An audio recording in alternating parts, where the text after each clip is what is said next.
You're listening to The Observing Eye. Pirate radio for the mind. Coming at you fresh from the computer hell cabin.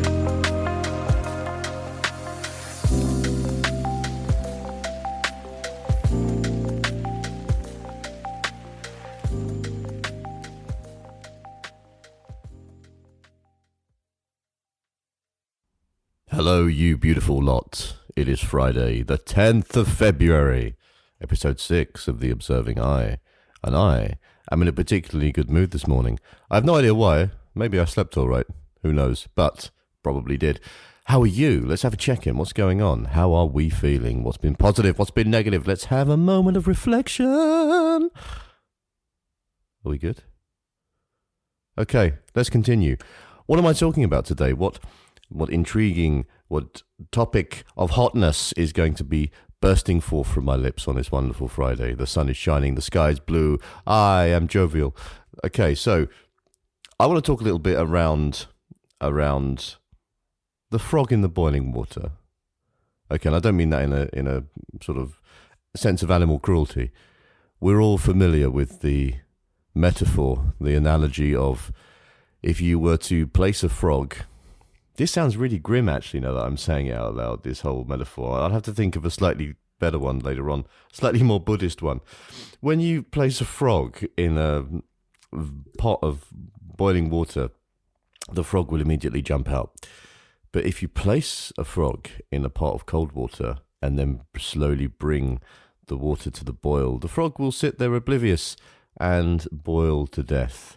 Yes, so what am I referring to, and how am I linking that to our well-being, our psychology? So I'm talking about stress. Stress, the great destroyer of worlds, stress.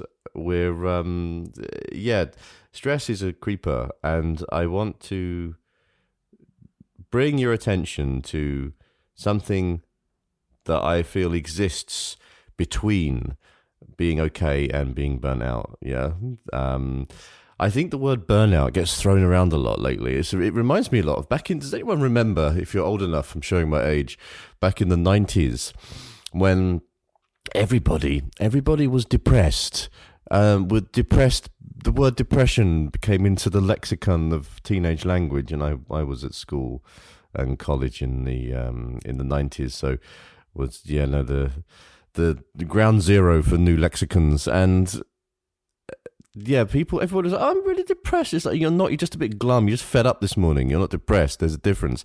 I think there's a certain aspect of that too when we talk about burnout at the moment. And burnout is your body shutting down. It's having enough. You are disengaging and unsubscribing from your existence with burnout, because your body cannot cope with the amount of stress that is going on. The cortisol's too much, man.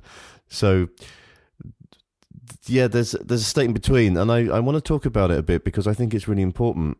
And I was thinking last night, I'm trying to coin a word for it because it really needs some sort of definition so we can reference back to it. I haven't come up with a word yet, even though I have been racking my brains a little bit, and I don't want an acronym. Acronyms are shit. So maybe that's a challenge for all of you listening. Perhaps you can write in and recommend some names for me for the state that I'm about to describe. So have a listen and see if you can come up with a word that suitably describes and defines this particular scenario. Okay. Now I'm going to draw on my own experiences because, that's always, everyone loves a good story, don't they? And I think it's probably the best way for me to be able to express through my own learnings of it. So I have, self-disclosure warning. I have a propensity to, gosh, this is a really different episode to the last ones. I have a propensity to overwork. Not because. Why do I overwork? I have reflected on this, I should know. I overwork because I think there is an aspect of self-worth and value to the work that I do. I also enjoy it a lot. I don't entirely define myself by my work, but I do like it. It does give me a sense of purpose, and I do definitely feel a sense of obligation when I'm doing stuff that is for other people as well. I think particularly from some of the therapeutic work, because there's a real human aspect to it, there becomes a real responsibility to the well-being of others, and I think there's a certain aspect of being in service. I think being in service to others is really important, an important part of cultivating compassion and just being a decent human being. Really, I think it gives life a lot of meaning. I remember, I'm going off track here, but bear with me. I remember watching. There was a Buddhist sort of master Rinpoche talking about how to. He said, if you want to save yourself, save others. If you want to save others, save yourself. And I think there's a real balance there between acting in service and acting for yourself. But anyway, that's not quite what I'm trying to talk about, but I hope that's helpful. Where was I? I've gone really off track. So this is my overworking. So I tend to overwork, and I do a lot of work at a desk. And the nature of stuff that I do, clearly, like doing content and doing software and doing therapy and other things. And I will go through periods when work can get really busy, as I'm sure it does for a lot of us. Now, I'll be all right with this for about a month, probably. And then after that month, I'll start to just feel generally tired, like a little bit off. Like when you start to get a bit of a cold and you're just meh, like everything's everything gets a bit flat. The colours kind of dial down a bit.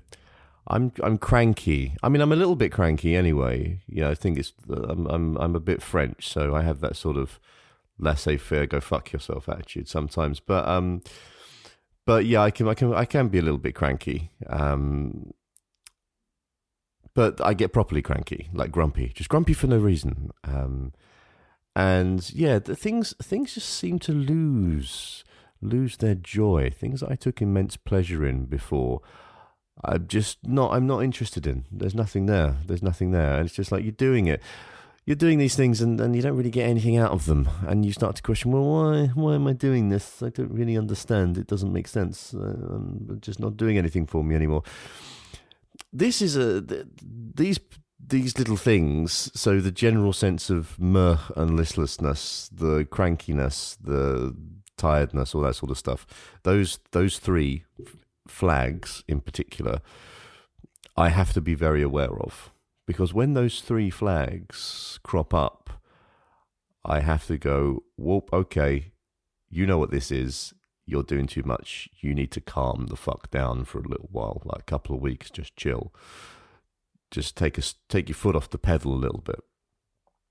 Now, I've when I was younger, those three signs would always kick in. I've always overworked, and I would just be like, ignore them, because I wouldn't feel bad.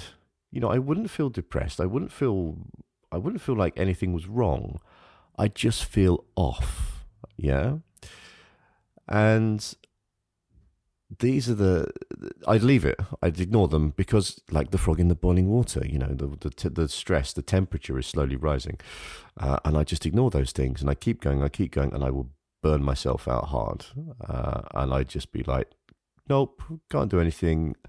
I'm signing out. And I'd quit jobs over it. I put myself in a right state. So now, having done a lot of work on myself and continue to do so, because there's a lot of work to do. Now I'm very aware those three flags are the things that are the initial signs that you're starting to get a bit weary. You need to look after yourself. So yeah, I wouldn't call that burnout, because like I said, burnout is the full shutdown. So this is the state in between, and that's why I like you to try and think of a name for it. I'll have a go, obviously. I feel like I'm fairly creative, but yeah, have a think about what that might be as well. So those three things, and I wanted to share that because I think it's important that we are aware that these flags exist, and if we can catch them early enough, then we can stop ourselves getting into a state of proper collapse. I think it's we need to exercise a little bit of self-awareness here, and just notice. So we'll all have little indicators and signals telling us, where our body and our mind tells us that things aren't right. And if you aren't feeling right, you won't be able to put your finger on it necessarily. You won't be able to pin it. You might just feel a bit off, not quite sure why. If you're feeling like that, there is a reason for it. Don't just ignore it. Like, your body is telling you something. Your mind might not have worked out what it is, but your body's going, this is not good, man. You need to stop doing this. This isn't good for either of us. So listen to that. Don't ignore it, because if you ignore it, you're going to be the frog in the boiling water, and you're going to get yourself into a pickle, basically.